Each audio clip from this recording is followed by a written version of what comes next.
नमस्कार, मैं हूं मोनिका जायसवाल और आप देख रहे हैं उत्तराखंड विशेष। उधम सिंह नगर के खटीमा में पुलिस के मानसिक स्वास्थ्य के लिए मिशन संवाद कार्यक्रम का आयोजन किया गया।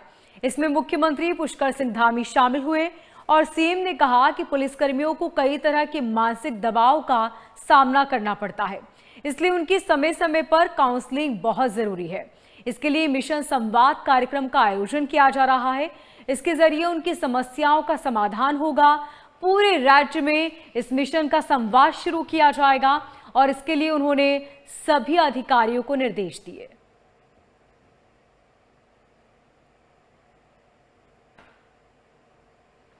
मिशन संवाद के जरिए सभी की समस्याओं को सुना जाएगा और कोशिश यही कि समस्याओं को सुन के उनके समस्या का निराकरण भी किया जाए।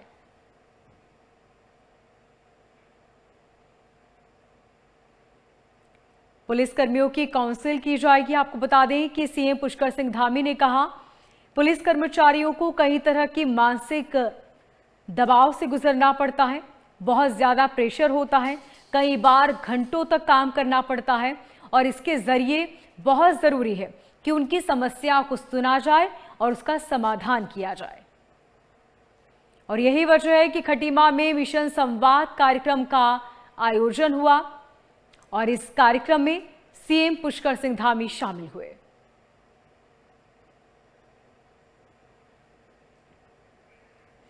ज्यादा जानकारी के साथ हमारे संवाददाता मनीष डंगवाल फोन लाइन पर बने हुए हैं। मनीष, कब से कार्यक्रम शुरू होना है और क्या पूरे उत्तराखंड में ये कार्यक्रम आयोजित किया जाएगा?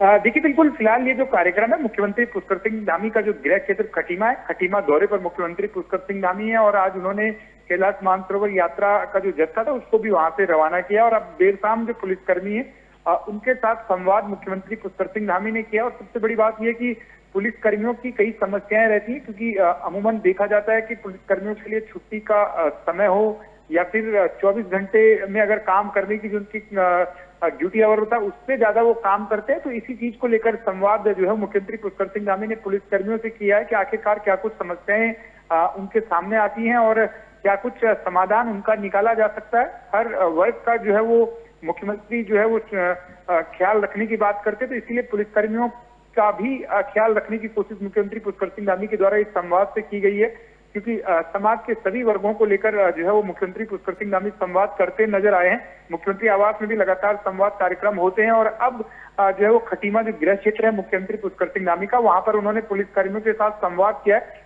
उनकी समस्याओं का जानने का काम किया। जी, बहुत शुक्रिया मनीष तमाम जानकारी के लिए।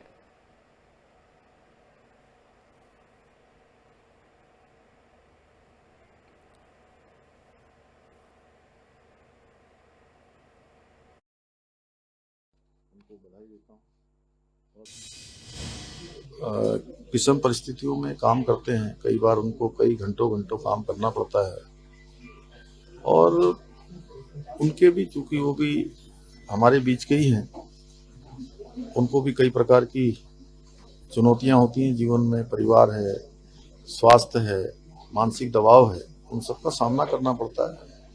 इसलिए समय समय पर उनकी ठीक प्रकार से काउंसलिंग होगी, ठीक प्रकार से उनकी बातें, जो समस्याएं हैं उनके समाधान के लिए बातचीत होती रहेगी। अपना एक प्लेटफॉर्म पर बात रख पाएंगे और उसको पूरी तरह से गुप्त रखा जाएगा और किसी को जानकारी उस तरह से नहीं दी जाएगी, उसको सार्वजनिक नहीं किया जाएगा। तो मैं समझता हूँ ये मिशन संवाद के माध्यम से उनकी समस्याओं का समाधान होगा और एक केवल नारा नहीं है कि तनाव से नहीं बल्कि संवाद से समाधान होगा, संवाद से आगे बढ़ेंगे। मुख्यमंत्री पुष्कर सिंह धामी ने टनकपुर स्थित टूरिस्ट गेस्ट हाउस में कैलाश मानसरोवर यात्रा के लिए पहुंचे श्रद्धालुओं के पहले जत्थे को पारंपरिक रीति से स्वागत किया। इसके बाद सीएम धामी ने श्रद्धालुओं को फूल माला पहनाई और प्रतीक चिन्ह भेंट किया। साथ ही उन्हें यात्रा के लिए शुभकामनाएं दी गई। सीएम धामी ने कहा कि कैलाश मानसरोवर यात्रा आध्यात्मिक आस्था और साहस का प्रतीक है। राज्य सरकार इस ऐतिहासिक और पवित्र यात्रा को सुगम और सुरक्षित बनाने के लिए लगातार कोशिश कर रही है।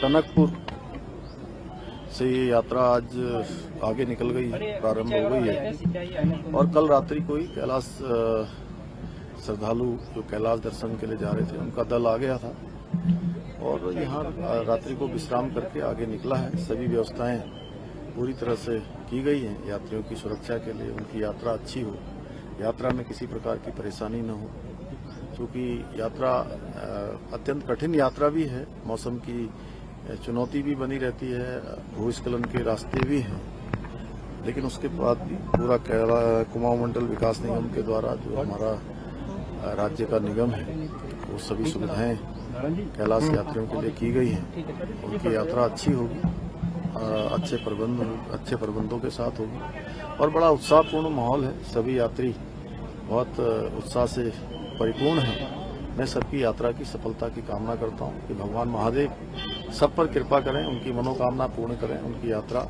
सहज हो, सरल हो, सुलभ हो और सुरक्षित हो। यात्री भी बहुत खुश थे। यहाँ पर एक देवभूमि से शुरुआत हुई है उनकी यात्रा की।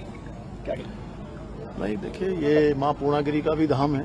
यहाँ माँ पूर्णागिरी के धाम पर मुख्य पड़ाव बनाया गया है और हर बार यात्रा का संचालन अब यहाँ से हुआ करेगा और उसके बाद पूरे मानसखंड की यात्रा भी वो लोग करेंगे। जाते समय जहाँ एक मार्ग है, आते समय उनको दूसरा मार्ग चौकौड़ी, अपना जागेश्वर धाम और कैंची धाम होते हुए वो यात्रा के दूसरे पड़ाव को पूरा करेंगे।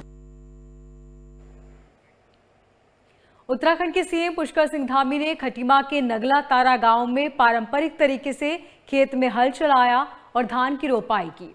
सीएम पुष्कर सिंह धामी ने किसानों से बातचीत भी की और साथ ही किसानों से सीएम के सामने खेती से जुड़ी समस्याओं को रखा। सीएम ने सभी किसानों की बातों को ध्यानपूर्वक सुना और समाधान का भरोसा भी दिया।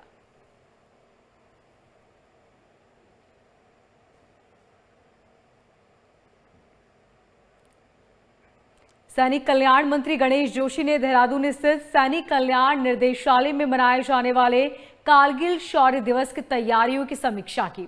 उन्होंने सैनिक कल्याण विभाग के अधिकारियों को निर्देश दिए कि शौर्य दिवस पर आयोजित सभी कार्यक्रम की तैयारियां समय पर और भव्य रूप से की जाए। उन्होंने कहा कि कारगिल शौर्य दिवस न सिर्फ भारतीय सेना के शौर्य बल्कि उनके बलिदान का प्रतीक है। ये राष्ट्र के प्रति हमारे सम्मान का पर्व है। उन्होंने अधिकारियों को निर्देशित किया कि प्रदेश के हर जनपद में शौर्य दिवस को सम्मान और उत्साह के साथ मनाया जाए।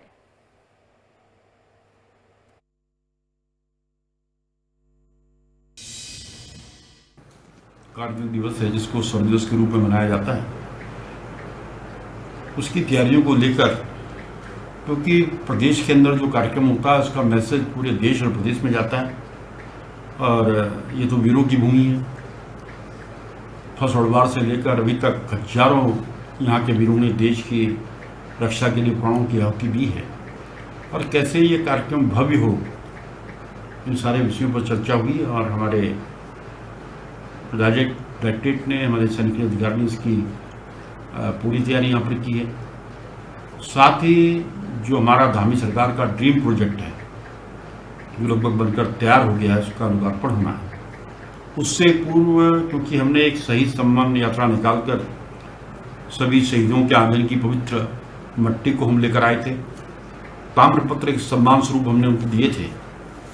तो शीघ्र ही ऐसे लगभग 100 के करीब लोग हैं, शीघ्र ही उन लोगों को उनके आंगन की पवित्र मिट्टी को भी हम लेकर आएंगे। वहीं हरिद्वार में 11 जुलाई से कांवड़ यात्रा की शुरुआत होगी और यात्रा को सुव्यवस्थित बनाने के लिए मुख्यमंत्री की तरफ से तमाम विभागों को निर्देश दिए गए।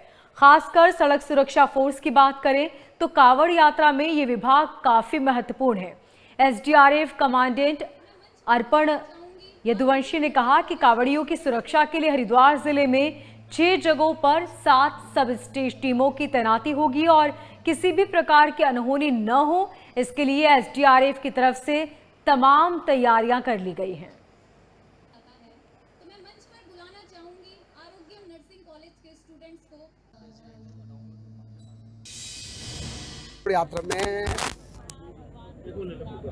लाखों लोग आते हैं और कल मुख्यमंत्री जी ने भी समीक्षा बैठक की है, मैंने भी कर दी है।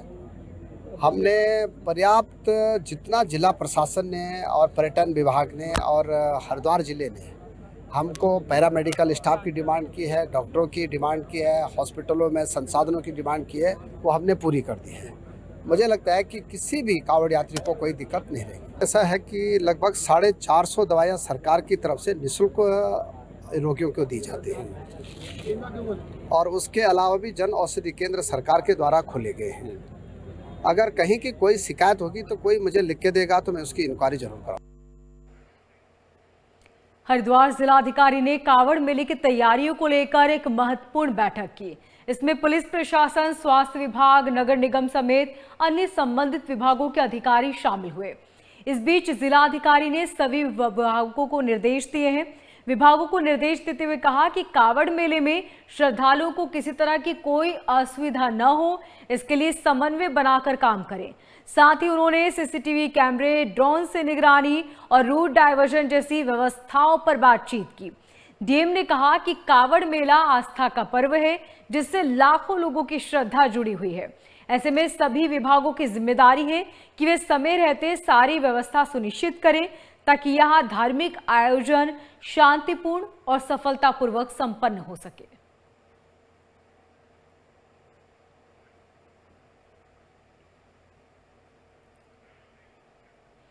हरिद्वार कावड़ मेले की तैयारियां लगातार जारी है और इस बीच कावड़ यात्रियों की सुरक्षा के लिए एसडीआरएफ की स्पेशल टीम हरिद्वार पहुंच चुकी है।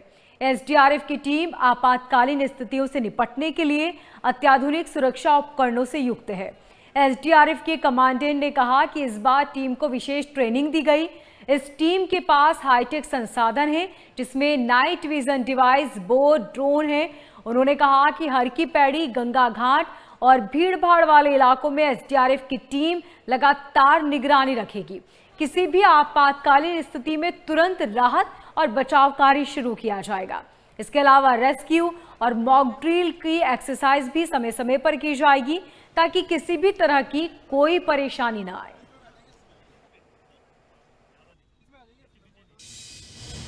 देखिए, ये जो आज का निरीक्षण है आगामी कांवड़ यात्रा जो आने वाली है उसके दृष्टिगत किया जा रहा है और हमारा प्रयास ये रहेगा कि जो आगामी कांवड़ यात्रा आ रही है वो पूरी तरीके से सुव्यवस्थित और सुरक्षित रहे।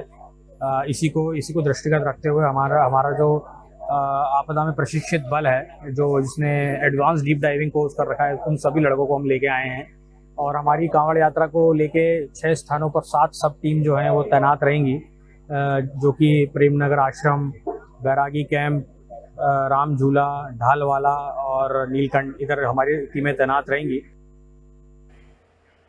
हरिद्वार में 11 जुलाई से कावड़ यात्रा की शुरुआत होगी और यात्रा को सुगम और सुव्यवस्थित बनाने के लिए मुख्यमंत्री की तरफ से तमाम विभागों को निर्देश दिए गए।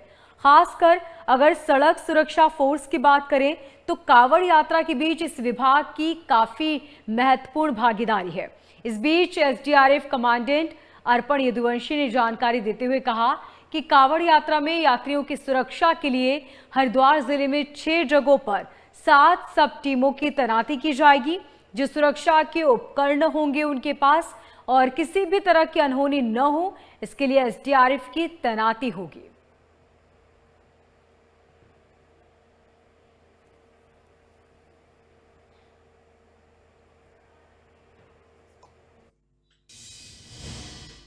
देखिए, कांवड़ यात्रा को लेके एसडीआरएफ की तैयारी पूरी है।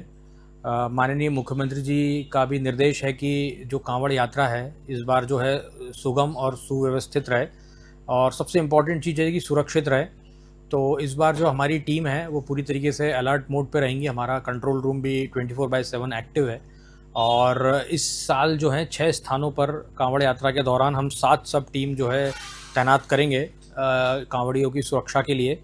ये जो ड्यूटी का स्थान है वो मैं आपको बताना चाहूँगा। इसमें कांगड़ा घाट पुल हरिद्वार, बैरागी कैंप घाट हरिद्वार, प्रेमनगर आश्रम घाट हरिद्वार, नाव घाट राम झूला ऋषिकेश और नीलकंठ मंदिर ड्यूटी पे और एक ढालवाला पे। तो ये 6 स्थानों पर हमारी कांवड़ के दृष्टिगत हमारी टीम तैनात रहेंगी और ये सभी जो टीम है ये विशेषकर दक्ष टीम है, फ्लड रिलीफ टीम है, जो कि जिनको विशेष ट्रेनिंग दी गई है डीप डाइविंग की।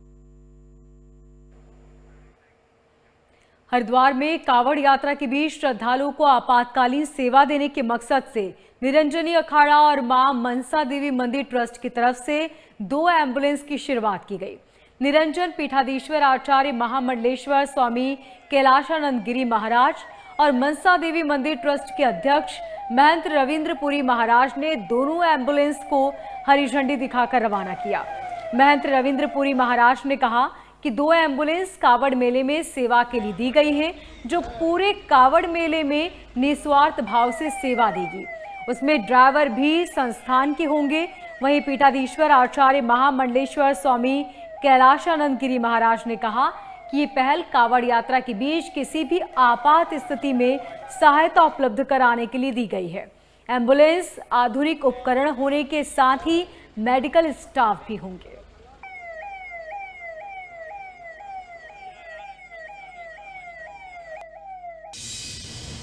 मनसा देवी मंदिर ट्रस्ट की ओर से आज हमने 2 एम्बुलेंस सेवा में दी है। पूरे कावड़ मेला में सेवा देगी निस्वार्थ, किसी मतलब हमारा ड्राइवर, हमारा भी पेट्रोल होगा, सब कुछ होगा। और बाकी हमारे कॉलेज से बच्चे, जितने भी बच्चे सब उसमें सहयोग देंगे। और जो हमारे बी फार्मा के बच्चे थे 39 बच्चे हमने भेजे हैं। इसके अलावा जितने भी साधु संत वॉलंटियर चाहिए सभी हम तैयार हैं, क्योंकि हमें इस बार का जो कावड़ मेला है बहुत दिव्य और भव्य मनाना है। और हमारा प्रयास इस बार का जो कावड़ मेला हो नशा मुक्त हो। आज पंचायती निरंजनी अखाड़े की ओर से मनसा देवी ट्रस्ट की ओर से हरी झंडी दिखा करके महाराज की तरफ से अखाड़े की ओर से 2 एम्बुलेंस कांवड़ियों की सेवा के लिए दिया गया। 25 जुलाई तक कांवड़ियों की सेवा में 2 एम्बुलेंस निस्वार्थ निःशुल्क अखाड़े की ओर से रहेगा, जिसमें शासन प्रशासन और जिला स्वास्थ्य अधिकारी को किसी भी प्रकार की 1 रुपये खर्च इस एम्बुलेंस में नहीं करना होगा। मुझे लगता है कि रविंद्रपुरी जी महाराज के द्वारा ये सेवा निरंतर होती रहती है। कोरोना काल हो, कुंभ हो, कांवड़ियों का काल हो, महाराज निस्वार्थ भाव से निःशुल्क सेवा करते हैं। कावड़ यात्रा से पहले एक ढाबा संचालक की पहचान को लेकर खूब हंगामा हुआ। खुद को गुप्ता बताने वाले युवक का नाम गुलफाम है। इसकी जानकारी सामने आने के बाद संत समाज में भारी आक्रोश देखने को मिला। इस बीच अखिल भारतीय अखाड़ा परिषद और मां मनसा देवी मंदिर ट्रस्ट के अध्यक्ष महंत रविंद्रपुरी महाराज ने इस मामले को लेकर कड़ी निंदा की। उन्होंने कहा कि हमें इस पर राजनीति नहीं करनी चाहिए।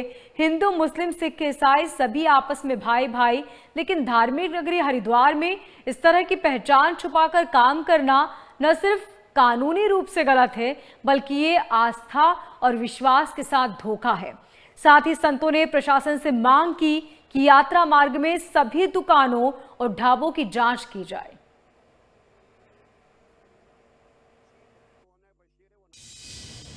देखिए, आपने देखा होगा हमारे माननीय मुख्यमंत्री जी ने कहा है कि जितने भी होटल है, जितने ढाबे हैं, सभी में लाइसेंस लगानी बहुत जरूरी है। जब लाइसेंस लगी होगी, वो गुप्ता है, रशीद है, कौन है, बशीर है, वो नाम पता लगी जाएगा। देखिए, सबसे बड़ी बात है, इस समय हम राजनीति नहीं करना चाहते। हमारा प्रयास है, देखिए, हम जितने भी सनातनी, जितने भी हमारे भक्त आते हैं, आपने देखा होगा कावड़ी जो है बहुत तपस्या करता है। मैंने पहले भी कहा था, उसके पाँव के छालों को आप देखो, उसकी आस्था को देखो, उसकी श्रद्धा को आप देखो। अब उसने व्रत रखा हुआ है, वो किसी होटल में जाकर के उल्टी सीधी चीज उसको खिलाई जाती है, तो हमारे लिए अच्छी बात नहीं है। और ये सरकार का काम है, सब सनातनियों का काम है कि उसको न्याय मिलना चाहिए, उसको सही चीज मिलनी चाहिए। ऐसा कोई अगर हो जाता है, ऐसी घटना घट जाती, मैं समझता हूँ अच्छी बात नहीं है। हम सब हिंदू, मुस्लिम, सिख, ईसाई सभी एक ही है, लेकिन हम किसी को गलत चीज हम खिलाएं, वो बर्दाश्त नहीं किया जाएगा, वो अच्छा नहीं होगा।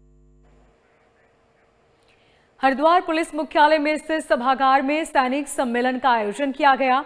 इसमें एसएसपी प्रमेंद्र सिंह डोभाल की मौजूदगी में कर्मचारियों से उनकी समस्याओं को सुना और उनके समाधान के उपाय किए गए। जिले में सराहनीय कार्य करने वाले पुलिसकर्मियों को भी सम्मानित किया गया। इस बीच एसएसपी और अन्य पुलिस अधिकारियों ने सम्मान पाने वाले पुलिस कर्मचारियों को बधाई दी, साथ ही बेहतर परफॉर्म करने के लिए प्रोत्साहित किया।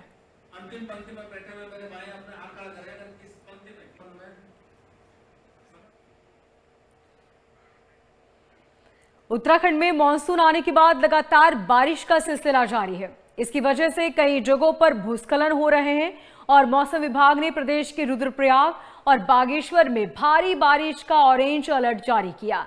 जबकि नैनीताल, पौड़ी, गढ़वाल, पिथौरागढ़, उधम सिंह नगर में बारिश की आशंका जताई। 6 जुलाई को राज्य के अधिकांश हिस्सों में बारिश के आसार हैं।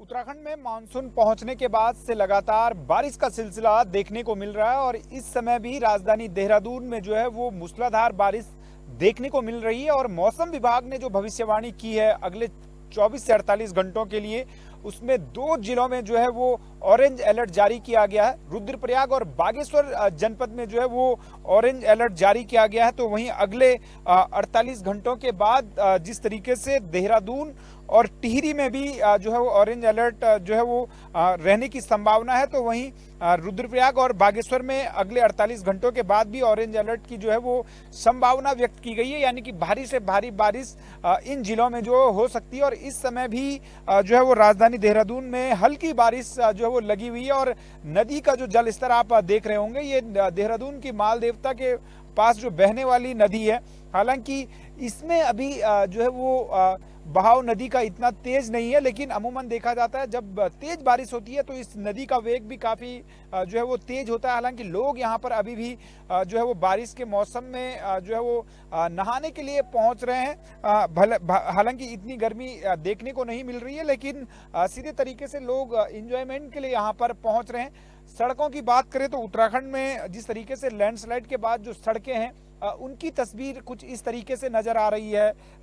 जो लैंडस्लाइड होता है पहाड़ों में अमूमन जो सड़कें रहती हैं वो इस तरीके से नजर आ रही हैं। और पूरी तरीके से देखें तो अगले कुछ दिनों में जो है वो और बारिश देखने को मिलेगी। और मौसम विभाग ने जिस तरीके से अलर्ट भी समय समय पर जारी करता रहता है कि भारी बारिश की संभावना कम है, तो आम लोग जो रोजाना बाहर निकलते उन्हें मौसम विभाग का भी अलर्ट पर नजर जो है वो बनाई रखनी चाहिए। क्योंकि उत्तराखंड के पर्वतीय क्षेत्रों में लैंडस्लाइड से कई बार जो है वो बड़ी दुर्घटनाएं भी होती है। और मुख्यमंत्री पुष्कर सिंह धामी भी लगातार यही अपील करते हैं कि जब मौसम विभाग अलर्ट जारी करता है तो उस समय जरूर जो है आम लोग मौसम विभाग का अलर्ट देखें। हालांकि उत्तराखंड में जिस तरीके से 4 धाम यात्रा भी चल रही है और मुख्यमंत्री पुष्कर सिंह धामी को गृह मंत्री अमित शाह ने फोन कर उत्तराखंड में मानसून आने के बाद की स्थिति का भी जो है वो जानकारी ली है, तो सीधे तरीके से देख सकते हैं कि अगला 1-1.5 महीना जो है उत्तराखंड में जो है वो खासी मुसीबतों वाला रह सकता है, जिस तरीके से मानसून उत्तराखंड में सक्रिय है। कैमरा पर्सन मनोहर रावत के साथ मनीष जंगवाल, MH1 न्यूज, देहरादून। मुहर्रम समेत अन्य त्योहारों को देखते हुए हरिद्वार के रानीपुर क्षेत्र में पंचपुरी में एक शांति समिति बैठक का आयोजन किया गया। ग्राम सुरक्षा समिति के सदस्य, चौकी प्रभारी समेत आम नागरिक भी शामिल हुए। इस अवसर पर पुलिस अधिकारियों ने सभी लोगों को